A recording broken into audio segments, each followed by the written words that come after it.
Good morning, everybody. It's a pleasure for me to be able to speak with you regarding this important topic. Just a couple of things.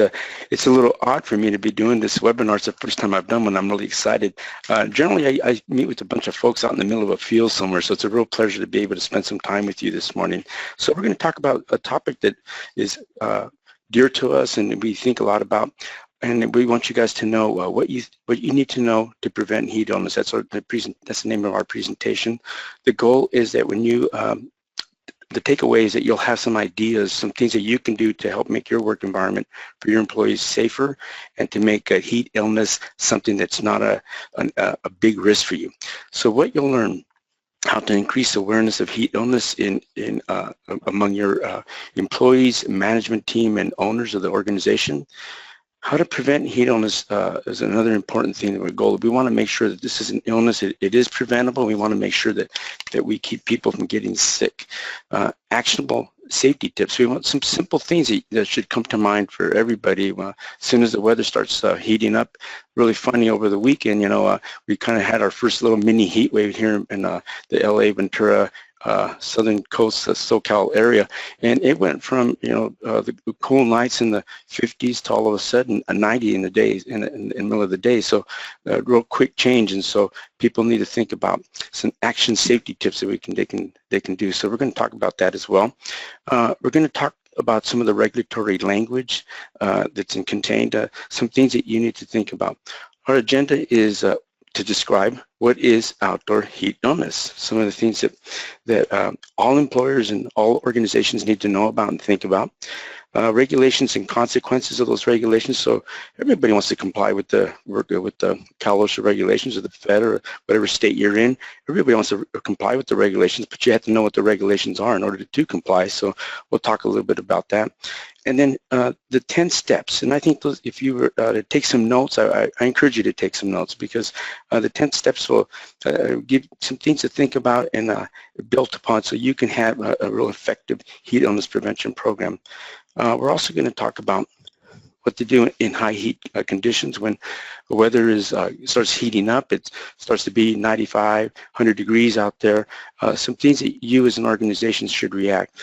We also hope to give you some helpful resources, some things that you can use, some takeaways that you can use to share with your organization. And lastly, at the very end, we'll do some question and answers. So, heat illness, it can be deadly.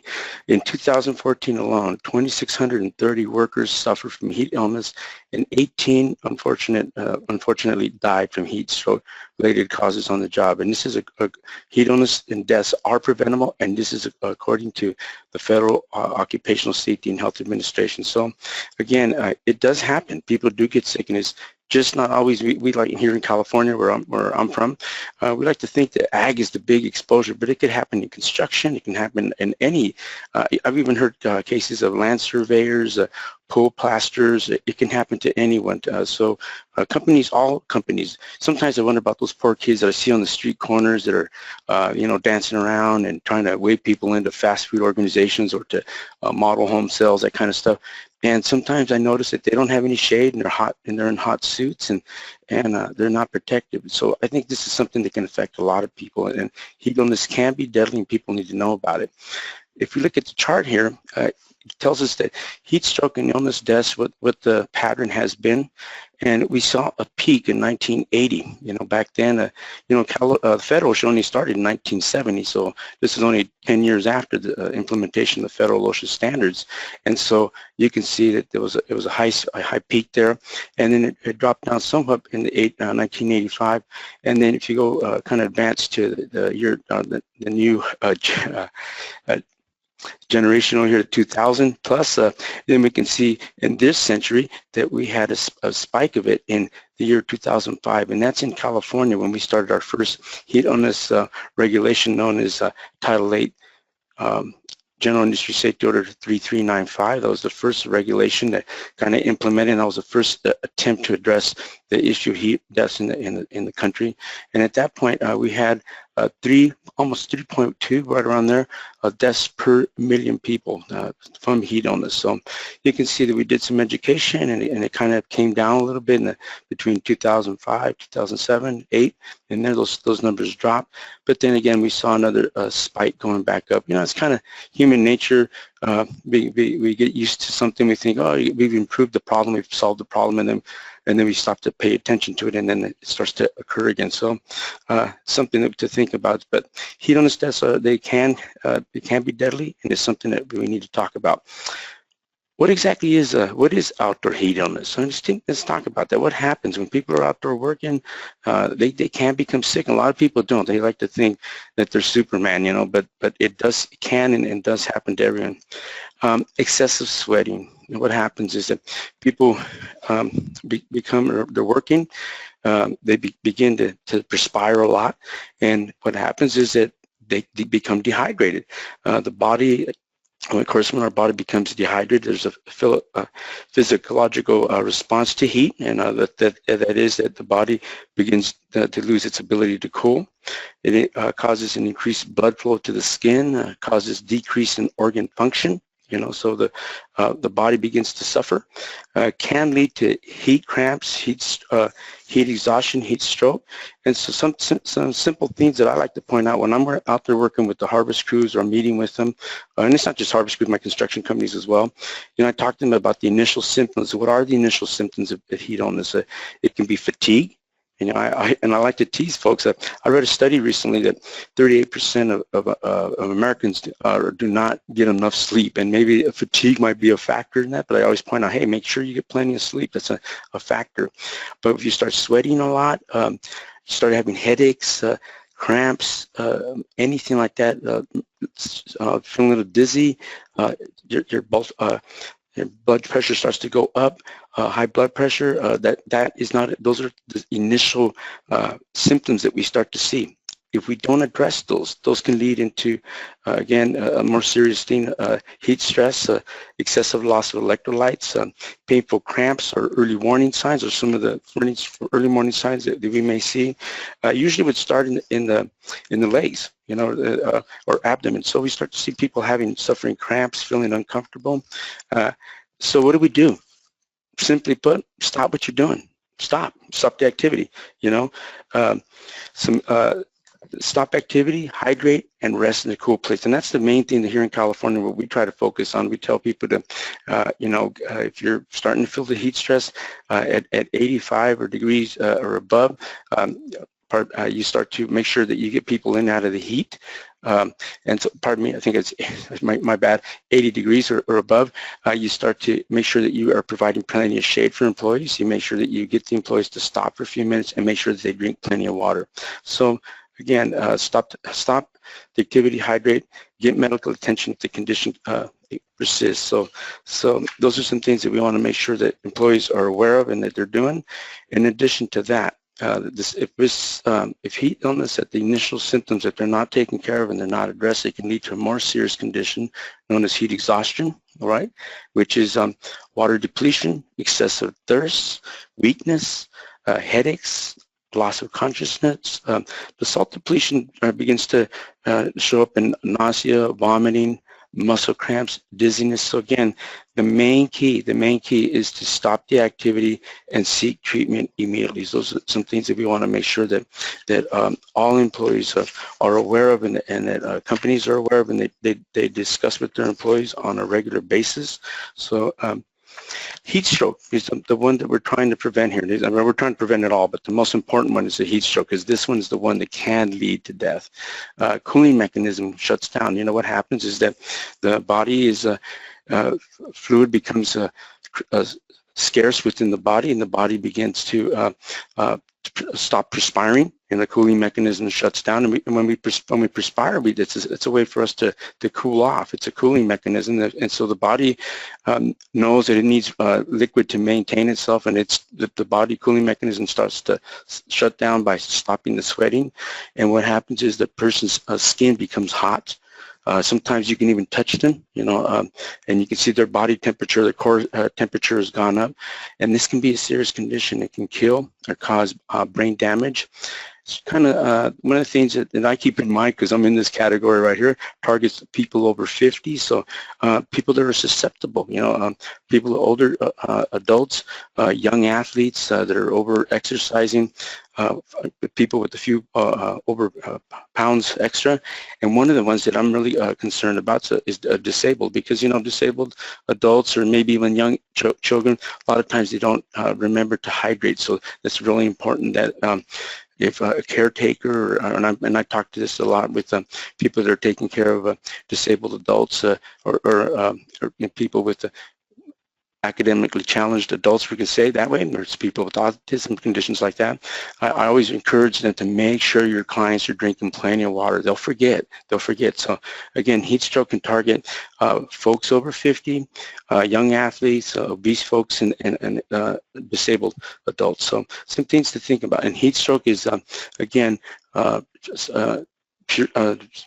dry skin, the person can be confusion, mental confusion, convulsions. Those are all some symptoms, and those are things that we need to think about.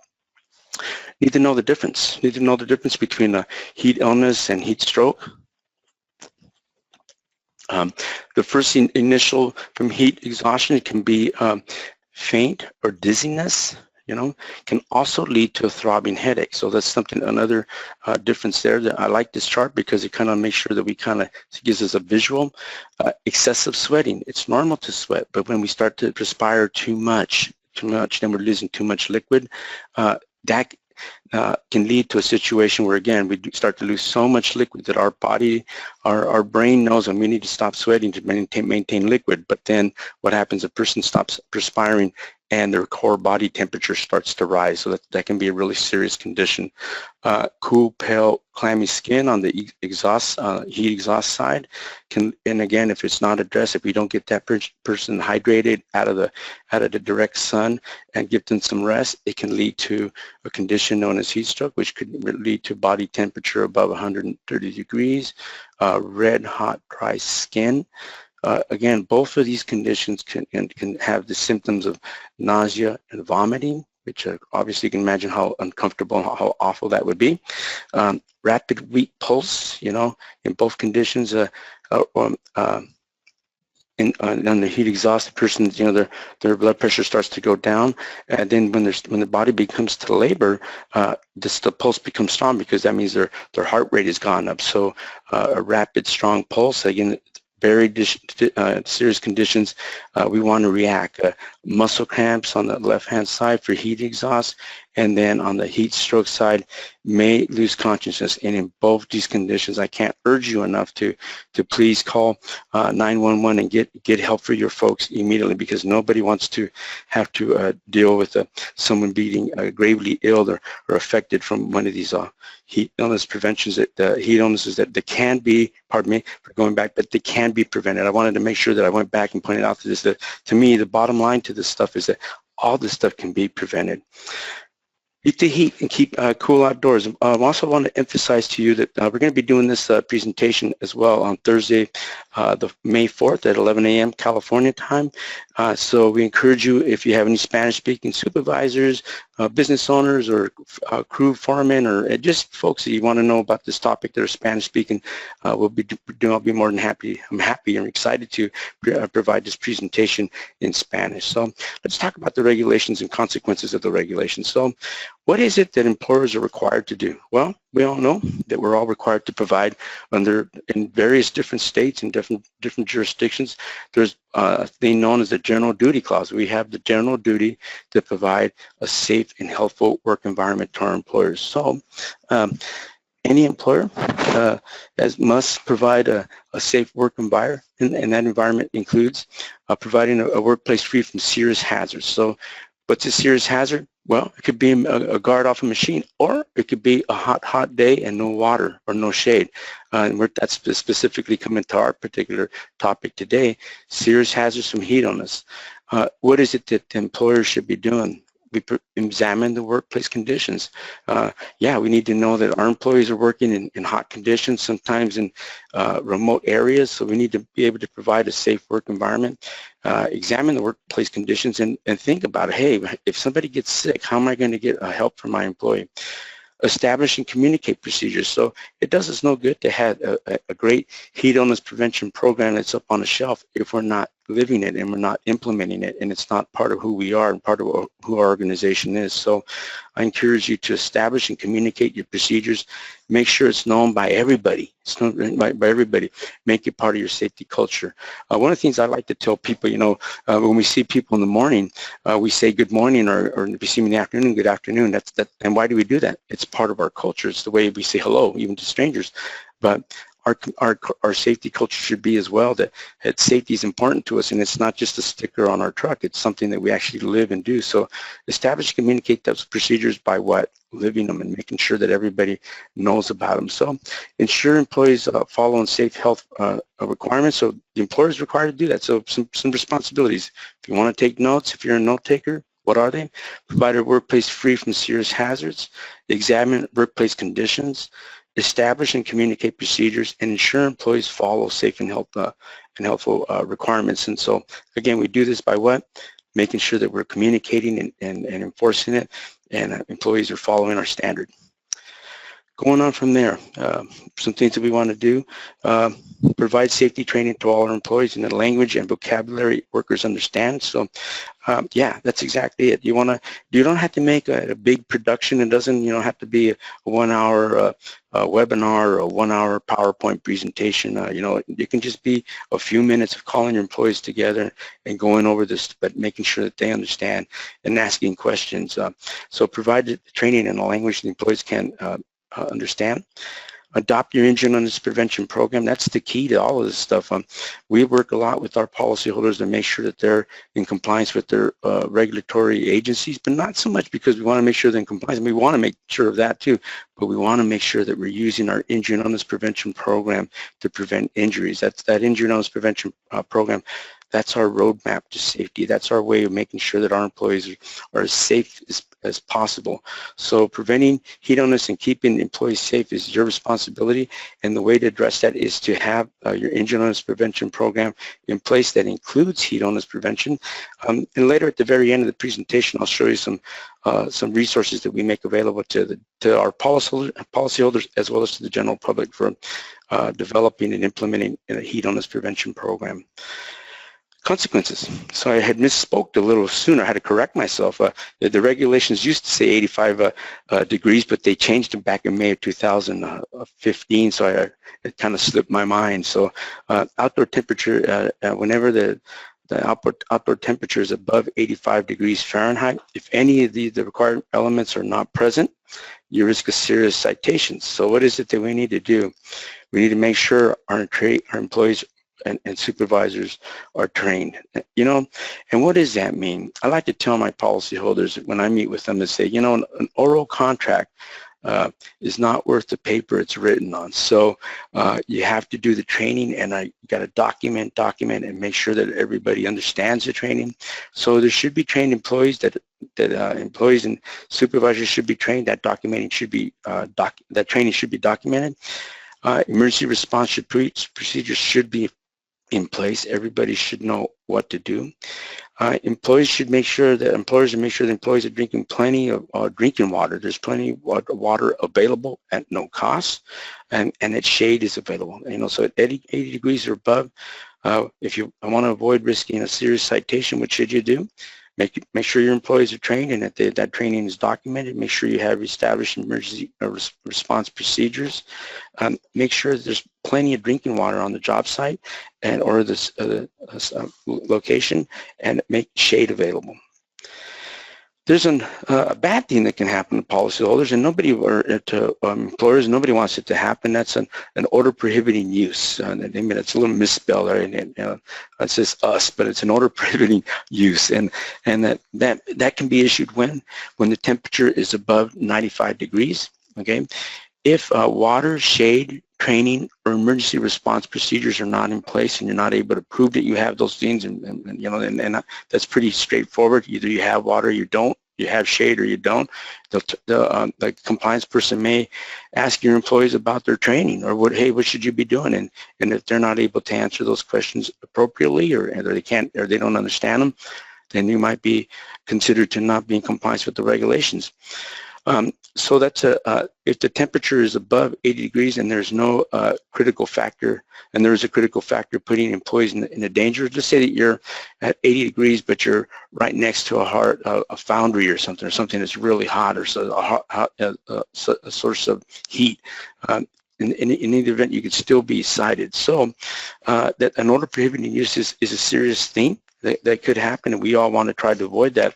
And to do not do that, to not take that risk is to make sure that you have their safety program in place and you have plenty of water, shade training. An order prohibiting use can shut down your operation, and you cannot resume the work until that imminent hazard has been corrected. So again, let's avoid that. That's something that can be avoided by just making sure that we're complying with the regulation and doing what's right for our employees. So 10 steps to beat the heat, some things that we want to think about. Number one, and again, if you're a note taker, and I'm always, if you want to send me an email later, I'll be more than happy to shoot you my PowerPoint. I don't have a problem with that. 10 points to beat the heat outdoors, but here we go. Provide drinking water. That's the note number one. So yeah, we've got to make sure we have plenty of water. Provide access to shade, so making sure the employees have plenty of shade. Plan for cool down, making sure that acknowledge that it's hot out there, and how am I going to make sure my employees are cool? That's one of the plans that I need to do. And number four, monitor the weather. Monitor the weather. So pay attention to the Weather Channel. If you say that they were going through a heat wave, pay attention to it. Carry a thermometer. I understand that Lowe's and Home Depot sells really inexpensive $10, $15 for a portable thermometer. I encourage you guys to carry thermometers in your trucks and in your vehicles, and make it available, something that you can easily go out and just kind of monitor the heat. I wouldn't rely on those little temperature gauges from the iPhone. I don't know their accuracy of that. They may or may not, but I encourage you to make sure that you have some way of monitoring the weather. 5, establish emergency procedures. So make sure employees, make sure that employees are paying attention, and they know what to do in case of an emergency. 6, address acclimation. That's the key thing, to this thing. I remember years ago I was talking to a masonry guy out in the Palmdale, Lancaster area, and it was 105. I used to live out there. And I remember talking to him and say, well, how do you address the acclimation? Because the best way to do it is, for me personally, is to get out there early before it starts getting hot in your body, or gradually address it. And that's the way that I would look at it too, as well, is that gradually, you're going to have new employees coming on. Make it to where you give them an opportunity to gradually get used to that heat as it gets hotter and hotter. Create a written plan. And when we write out a plan, we all learn in different ways. When we hear information, when we see information, but when we write out information, it's another way of committing to it. So I would say create a written plan. Make sure that you have your plan in place. Make sure that your supervisors are trained. That's the key thing. Spend the time. You don't have to spend hours and hours doing a lot of training. You can do some good training, and as long as you use the information, the resources available to you, you can provide good training to both your supervisors as well as your employees. And again, learn to observe for signs of heat illness and heat stress, and act. It's no good to do something if we don't act. So that's one of the things that we want to make sure that we do. Provide drinking water. So drinking water must be clean.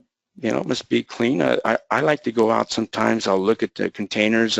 I'll ask them to, hey, take the lid off of that container. Let's take a peek inside, see if that water is clean. Unfortunately, a couple times in my career, I've seen where I look down there, I see little algae growing on the bottom, or there'll be dirt flowing around. I'll say, hey, it's time to dump that water, or maybe get a new container. So one of the questions that I ask is that, hey, are those containers being flushed out and cleaned on a daily basis, and decontaminated and filled with free water, with clean water?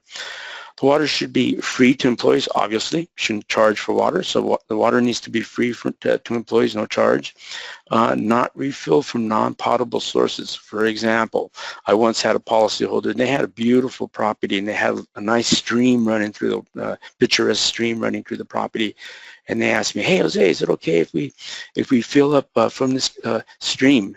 No, you can't do it. It has to be potable sources. It has to be good water that's been, that's not contaminated. So again, potable sources, non-contaminated, and really important part of this program is to make sure that you have replenishment. So the CalOSHA standards talk about, making sure that you have 1 quart of water per hour per employee for an 8-hour day. So that if you do the math on that one, that comes out to 2 gallons of water per employee per day. So if you got 25 employees, that means that you'd have to have 50 gallons of water.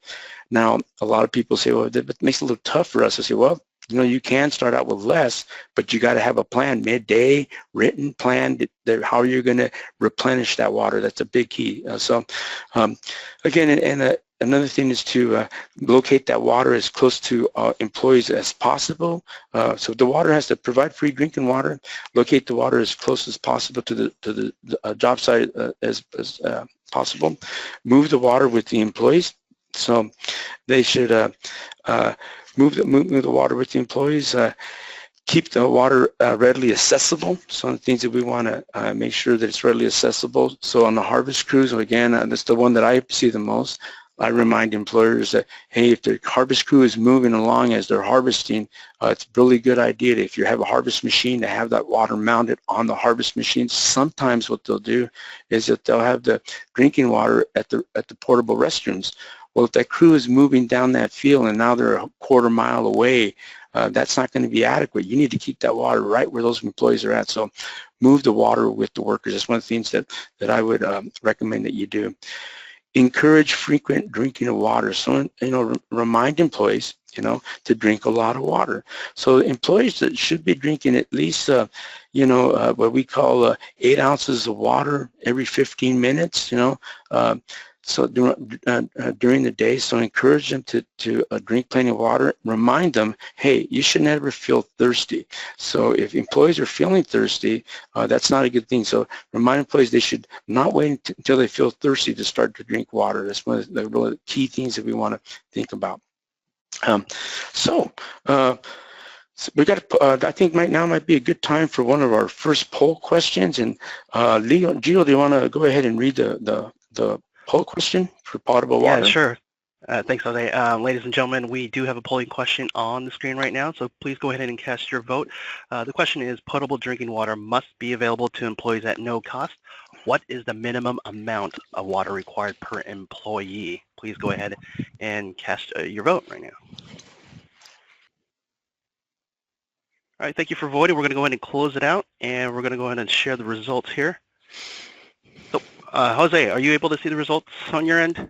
No, unfortunately, I can't. Okay, I'm going to go ahead and read it out to you. So we have 8% of the audience. 8% of the audience selecting 1 cup per employee per hour. 26% of the audience selected 1 gallon per employee in an 8-hour shift.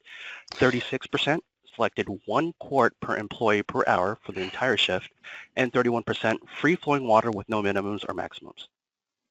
Yeah, so the answer is 1 quart of water per employee per entire shift. So again, that's the minimum amount of water. If you want to have more, absolutely, by all means. But but that's what the law requires. So thank you for answering that. And for those of you who thought it was more or less, again, we want to remind you that it's going to be 1 quart of water per employee for the entire shift. So that can be a lot of water. It can be somewhat burdensome, especially if you have 100 people or 150 people out there on the harvest crew.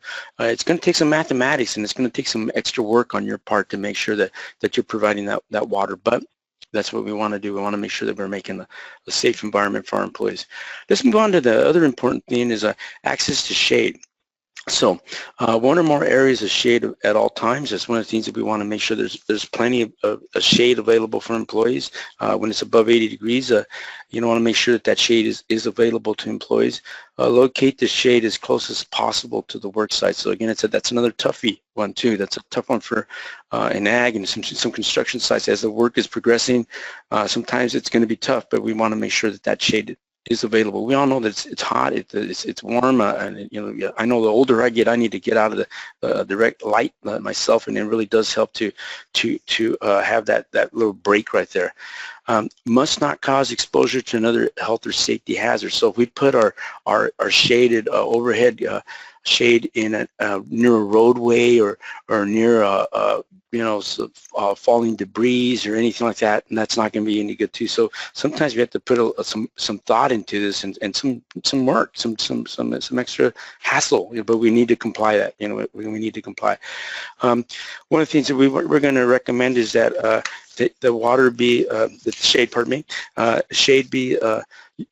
What happens if it's infeasible or unsafe? Well, utilize established procedure for providing shade. So if unsafe to provide the shade, you can utilize established alternate procedures, such as you may want to maybe think about having a cooling trailer or having a shed nearby, or some place where employees are going to be safe. If it's not feasible, if it's too windy or something like that, then you may want to think about, okay, well, maybe we can provide another area for shade. But again, you always want to think about the area where you're providing that shade. How safe is it? And if it's not a safe environment, we might need to rent a cooling trailer or bring something in to provide shade to get people in out of the direct heat. Access to shade. If it's below 80 degrees, when the temperatures does not exceed 80 degrees, provide timed access to shade upon request. So again, even if it's 65 degrees, cloudy, and you personally don't think I need any shade, if your employees ask for it, give it to them. Just give it to them. Just put it up. And I noticed that a lot of my crews, a lot of my policyholders, they have the shade out there all the time. And I ask the foreman, and they say, "Yeah, if they ask for it, I'll put it up. No problem." So that's the right attitude to have. Above 80 degrees Fahrenheit, provide enough shade to accommodate all employees. So let's say you have it's above 80 degrees Fahrenheit. Employees have that right here in the state of California that if they want to take that 5 minutes to cool off to get out of the sun, during the recovery time, you got to be providing shade for those employees. If you have employees that are on the regular rest periods or just on the regular 10-minute break, have to be able to accommodate those. And now if you have another additional crew and that crew is on a meal break, just so coincidentally, all three factors come together, got to be able to provide shade for all the folks that are wanting shade at that particular time. So make plenty of shade available. Your plan for cool down. You want to think about, how am I going to cool my employees down? What can I do as an employer? Well, encourage employees to take cool down in the shade. Get them out of the heat. Get them out of the direct heat. Monitor employees on their cool off. So if they're cooling down and you see somebody who's just sick, like they're just really tired or just really, just having a hard day, ask them, "Hey, are you okay? Are you all right? Is everything okay with you?" Ask if they're experiencing symptoms of heat illness, and if they are, make sure they get hydrated. Give them an additional few minutes to catch themselves. Don't let employees get back to work until their symptoms have abated. When they tell you, "Yeah, I'm feeling better, I'm okay," that all happens to all of us. We've all worked on the sun in our yards or doing, it doesn't matter. You can go to the gym as much as you want, but when you go and start doing some yard work, then you start to feel, wow, what a big difference road work is. So, watch your employees. If you see that they're getting tired and rested, let them cool off, and then when you see that they're okay, then you can let them go back. If somebody is not getting better, take appropriate first aid steps or emergency response. Don't wait, but again, the law requires, in California, allows for 5 minutes of rest period. So plan for your cool down. Think about, how am I going to provide a safe environment for our employees? Monitor the weather. That's another important thing. Track the weather of the work site. Think about it. Instruct your employees on how the weather is going to be. We're having a heat wave, and here in the LA area, in the LA region, when it gets hot, it gets really hot out here. So sometimes we have to think about, are we monitoring the weather? So pay attention to those newscasts, and then as well as that, maybe carry thermometers and plan your day out. Maybe modify the work schedule for the day. Maybe increase the number of water, making sure that plenty of water out there. Additional breaks, it's okay. Supervisor to track the weather. So again, I recommend supervisors should be tracking the weather, carry a thermometer. They should be able to modify the work schedules and water and west breaks. I respect my policyholders when they tell us, "Hey, it got up to 105 and it was really humid that day. We just figured, let's just call it. Let's just this is stop working for the day. It's just this is knock off a few hours early. Our rate of return is not going to be worth the exposure that we're putting on our employees. So that's just something for you to think about. You know, I'm not trying to dictate or lecture anyone. Please don't take it that way. But just kind of think about, hey, maybe there is a way we can modify.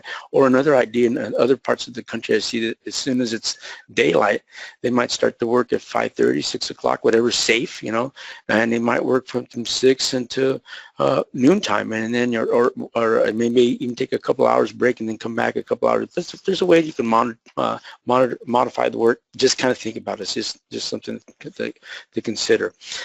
Establish emergency procedures. Ensure effective communication. So make sure that you know, employees understand the importance of, if somebody starts to feel sick, we need to respond and we need to do something. You know, sometimes it's really funny, human beings, we don't always observe a dangerous situation or our mind goes into denial, but our employees and our supervisors need to be trained to know that, hey, if somebody starts feeling sick, we need to do something about that, and we need to act fast. So respond to signs and symptoms of possible heat illness. Supervisors are mandated to take immediate and appropriate action, so that's why they're supervisors, so they can't just wait around and say, well, gee, I don't know what to do. They need to know what to do. And I encourage all of you, if you haven't done so, and make sure your supervisor, especially if you're working in remote areas in construction or ag or whatever the industry might be, make sure your supervisors have had a first aid and CPR classes, and they understand, you know, American Red Cross classes, then they understand the importance of doing something, not just, you know, taking immediate action. If indicators of serious heat, implement your emergency response procedure. So let's establish that. Let's have that procedure in place. Employees exhibiting or reporting signs of a serious heat illness should be monitored and not left alone. So yeah, we want to make sure our employees are monitored. Nobody's leaving them alone. On-site first aid or appropriate emergency medical services is offered. Don't let them go home. You know, just say, I'm feeling sick. No, make sure you provide first aid, emergency services, or take them to the clinic. And if contact emergency medical services, better to err on the side of caution, to not have to try to explain to somebody's family why they became ill or even died. You know, yeah, nobody wants that on their conscience, and so contact emergency medical services as soon as possible. Ensure clear and precise directions to the site can be provided. And let me tell you, folks, this is one that I struggle with a lot, because many a time I've called the policyholder and say, hey, where are you guys at? And I want to talk to this crew or see this crew, and they tell me, go down 3 miles, and then you're going to see a red barn. After the red barn, go and make a left at the red barn, then go another 2 miles, you're going to see a big rock, and we'll be behind by that big rock, you know. And somehow I only see a green barn, and I don't see a big rock. I see a big tree. So I waste time, and you don't want to think to myself, wow, you know, you don't want to see a paramedic wasting time that way. So let's make sure that if somebody becomes sick, then we provide clear and precise directions to the site, or provided, maybe even send somebody out to the roadway if you're working remotely to meet those paramedics and bring them to the job site. So again, something to think about. Address acclimation changes, lessen the intensity and or shift length of any newly hired employees. So if somebody's new on the job and they haven't been doing this kind of work for a while, or they're just new, you know, they're sometimes. And my very first job was harvesting lemons out in Ventura County, and you know, they gave us a chance. We were 16, 17-year-old kids, and they were teaching us the value of work, you know. So but the supervisors, I'll never forget them to this day, they made sure that we were okay, you know, that, hey, you know, you guys drinking plenty of water. So, and they only let us work a few hours, you know, to kind of get used to it. So lessen the intensity and shift work of newly hired employees. Don't give the hardest work to the new employees and their bodies haven't adjusted. So closely observe employees newly hired to high heat area for the first 14 days. So if they're new to the area, new to this work, and the work is intense and the heat is intense, give them a chance, give them an opportunity. Be vigilant with your employees to recognize immediate symptoms if they're ill, and be vigilant, pay attention. Again, modify the work schedule or reschedule to non-essential duties. So again, if employees new, I recommend that you maybe modify their schedule, maybe only have them working a few hours in the morning, kind of give their body an opportunity to get a chance. So you want to think about that. How will your company lessen the intensity for new hires? How will you modify the work schedule? And again, be vigilant. Develop a written plan. That's it. That's the most important thing, is to have a plan of action. Not only is it required, you know, under the regulations by whatever jurisdiction you're in, not only is it required, but it's also a good idea. So integrate your outdoor heat illness procedures into your written injury and illness prevention program. Keep it accessible to employees, so make it a living document so that anybody can see it, look at it. Maybe they might even give you some suggestions, you know, to how you can improve it. Make the language in English, obviously, and in language understood by the majority of employees. So we have our particular heat illness prevention template in English and Spanish on our website, and so again, that's a pretty easy thing to do. Just go in and customize it for your needs. So again, have a written plan. Your plan should develop how your company should detail how your company will provide access to water, shade, and cool downs, how your company will monitor the weather, how you will institute, you know, when the temperature gets to be 95 degrees, what's your high heat procedure is going to be. Your plan should also address acclimation, you know. So these are, again, things that we want good ideas that'll be required. Also, your program should detail how your company will train employees and supervisors, how we'll respond to heat illness without delay. So in other words, somebody gets sick, what are we going to do? Have it written. How we're going to provide first aid and emergency procedures to our employees. And again, that whole thing about, hey, trying to track down employees, you know, to track down the location of the employees where somebody got sick. So again, we want to make sure that we are providing clear and precise directions to the work site. Training of the supervisors. Those supervisors, they're always the key person for all organizations, and they know what's going on. So let's make sure that they have buy-in into the value of safety, and make sure that they are trained, that they're enrolled in the importance of safety, and they know what to do before heat stress conditions occur. So they need to know beforehand. They need to know about the heat standard requirements. They need to know about the company's written program.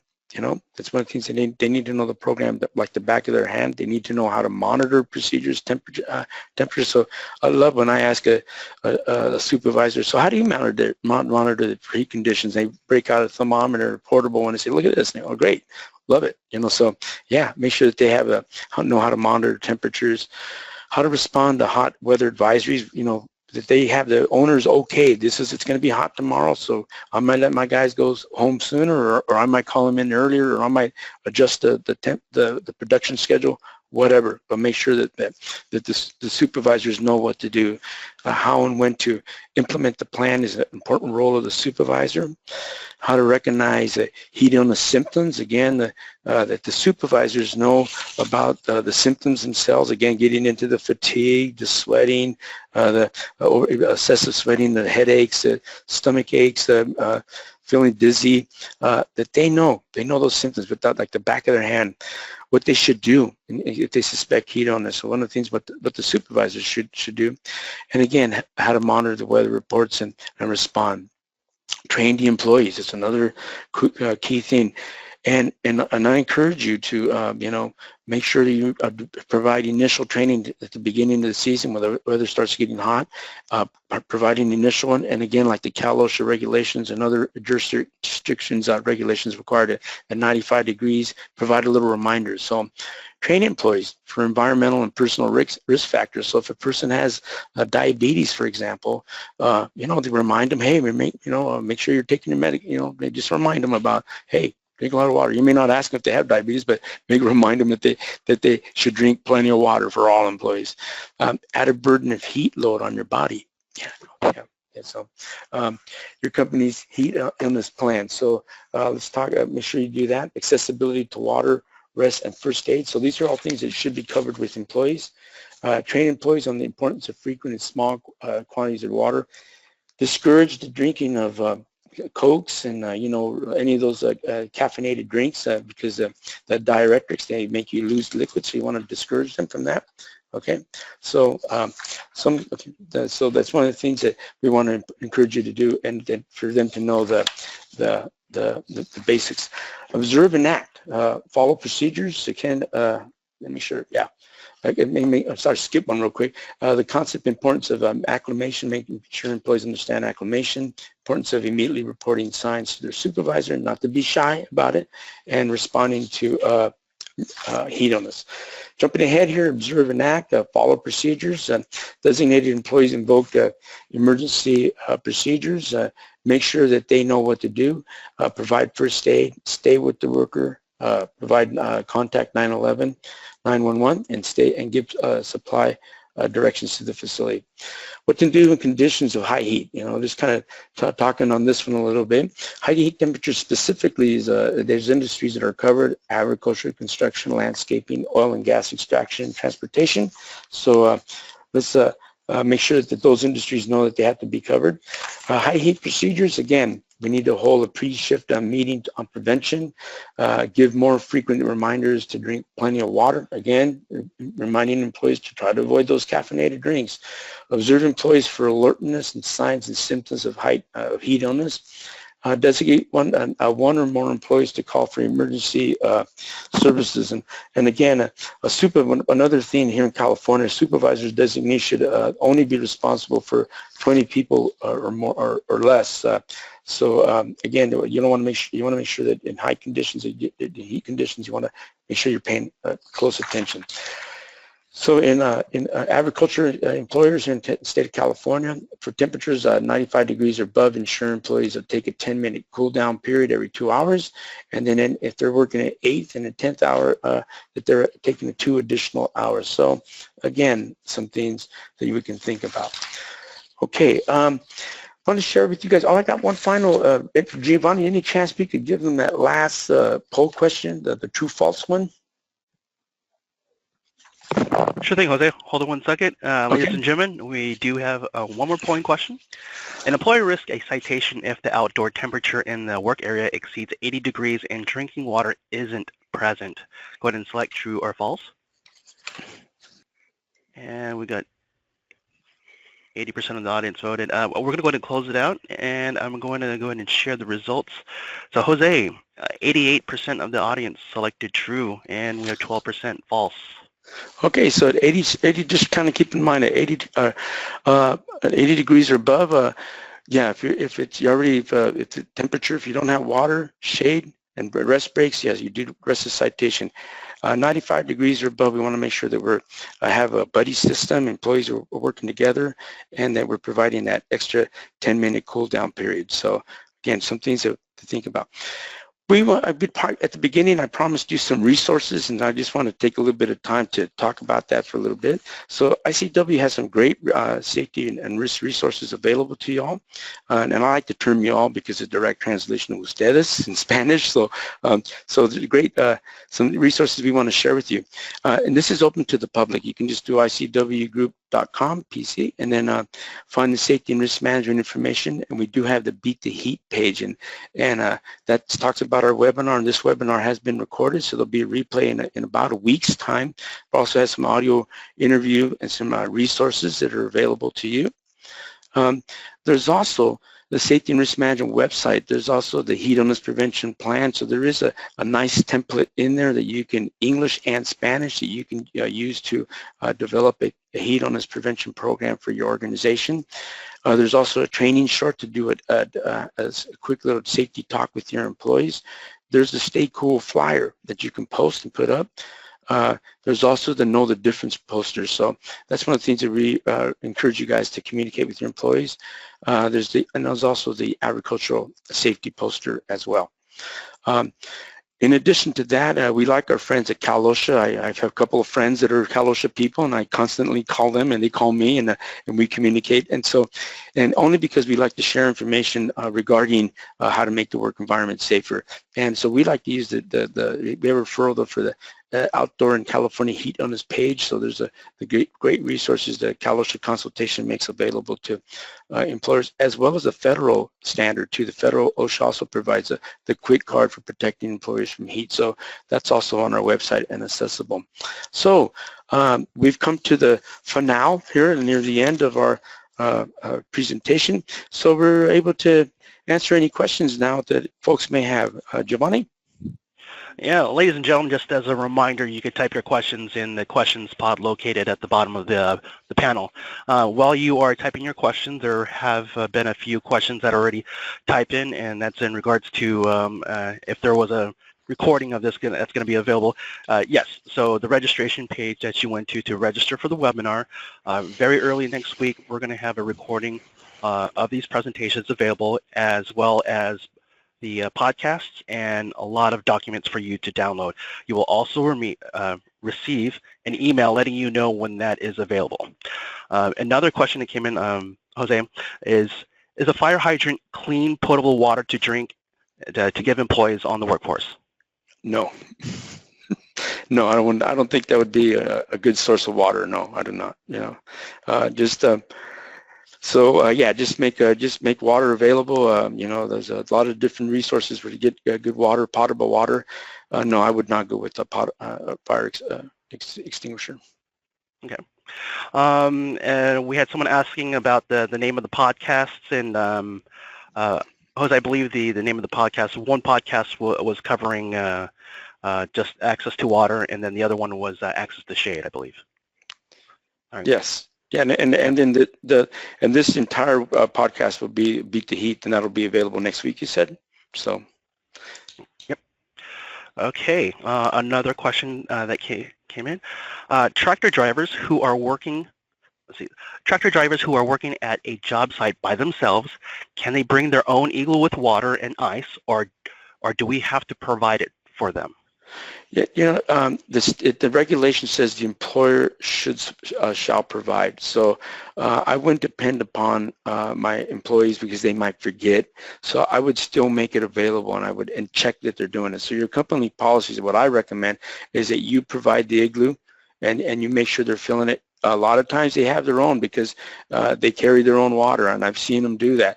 But again, as the employer, you want to make sure that you're providing that water. All right. Thank you, Jose. All right. Next question. How often should water jugs be disinfected?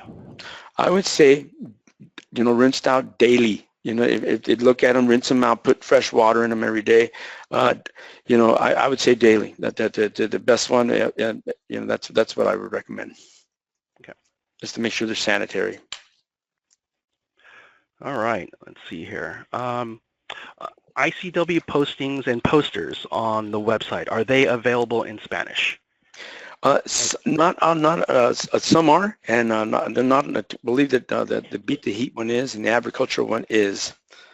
And we also have on our regular website, on the My Resources, almost all of them are available in Spanish, and those are the ones that are edible. Those are the ones that not edible, not to eat, but that you can edit yourself. And so, yeah, those are also available. Okay. All right. Oh, one more question came in. Are cooling scarves or cooling towels encouraged for employees to wear under helmets or around the neck? You know, they're okay. I don't see anything wrong with them. I've seen them. I've had a couple myself, and they're okay, but nothing suffice as to making sure the employees are, again, drinking plenty of water, having shade available, and taking that break. And also, but yeah, they are nice. And thank you for that question, because it also brought up an interesting thing. I personally, I walked into the office this morning wearing my Indiana Jones looking hat. It's a hat that's breathable, and so I recommend to employees that they not wear the closed cap hats, because those can kind of get your head really hot. I like to have something on my head that has like a mesh on it that allows the breathing. So appropriate clothing is an important thing, and thank you for asking that question. It's important employees stay hydrated as much as possible. Yes, those cooling pads are good, but again, drink plenty of water, get it out of the sun, and take those breaks. All right. So a follow-up to the fire hydrant question. How about water from your house water hose? Well, again, you know, it depends on the quality of the water, the local municipality. You know, most of my water employers use some kind of a filtered water So if you could I would recommend that if you could filter that water somehow. It's not really considered potable water. Most of that water is for gardening, so it's kind of, you want to make sure that it's filtered somehow. So again, I would try to get it be filtered if possible. Okay. All right, so another follow-up to the water jugs.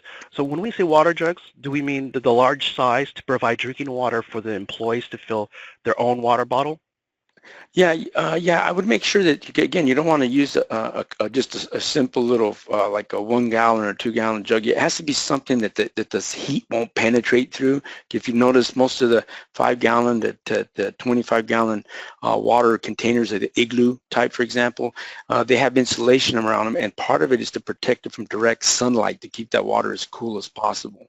So, so that's what I'm talking about, having some kind of an igloo that you provide that driver. That tractor driver. And that's a good question, because I do see that a lot. And a lot of times the tractor driver will not even want to drink the employer provided water, but I would at least make it available. Okay. Here's a good one. Does the water have to be at a certain temperature? That's a very good question. The regulations don't, actually they say it has to be cold drinking water. So yeah, it shouldn't be hot tempered water. Now I know a couple of my fellowship buddies have told me that they will cite for hot water if the water is not hot. I mean, if the water is not at a cool, drinkable temperature. So yes, it should be cool. A lot of my farming accounts, I'm impressed by them, because they're very proudly will say, look in that water jug, Jose, and I'll look and it has ice in it. I say, yeah, we have our own icy machine. So they will fill it halfway up with some, or put some ice in the bottom of it, and then they'll fill it up with cool water. So the water should be cool. Again, you can treat these folks the way you'd want to be treated. I wouldn't want to be drinking hot water on a hot day. I think we all want to be treating the water that's cool and clean. Okay, let's see. Do you recommend any other thing besides water? Well, a lot of folks like to have, some of my policyholders, they like to give out Gatorade, and that's okay, but the thing is that some of the Gatorade has a lot of sugar in it, and, again, it's just the health of it, but, the best thing is clear drinking water. Well, from time to time, a little bit of Gatorade is okay, as long as it's not too sugary, a non-sugary Gatorade, but absolutely no caffeinated drinks, because it's just a diuretic. It'll make you want to urinate more often, and it'll dehydrate you. So again, water is cheap. You can't beat it. It's clear and it's good for you. So I want to stick to water as much as possible. Okay. Ladies and gentlemen, we just had about 8 questions just come in. So ladies and gentlemen, what we're going to do right now is we're going to take your questions, and what I'm going to do is I'm going to send this over to you, Jose, and if I can have you answer these. Sure. Ladies and gentlemen, I'm going to take Jose's answers, and I'm going to email these to you. So if you're registered for the webinar, I'm going to email it to the email address that you use to register for the webinar. Okay, so right now, if you do have any more questions, go ahead and feel free to type them in. We're going to leave the webinar room open so that we can get all the questions typed in. Jose, I'm going to hand it back to you for any closing remarks.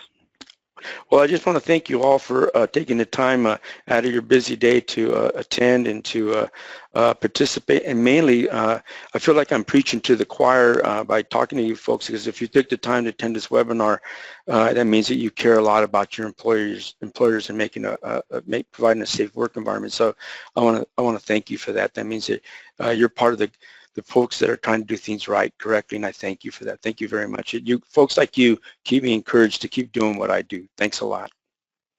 All right. Thank you, Jose. All right. Thank you for attending the ICW Group webinar, Beat the Heat and Keep Your Cool Outdoors. I would like to thank our presenter, Jose Gutierrez, for his presentation, and you, the audience, for participating.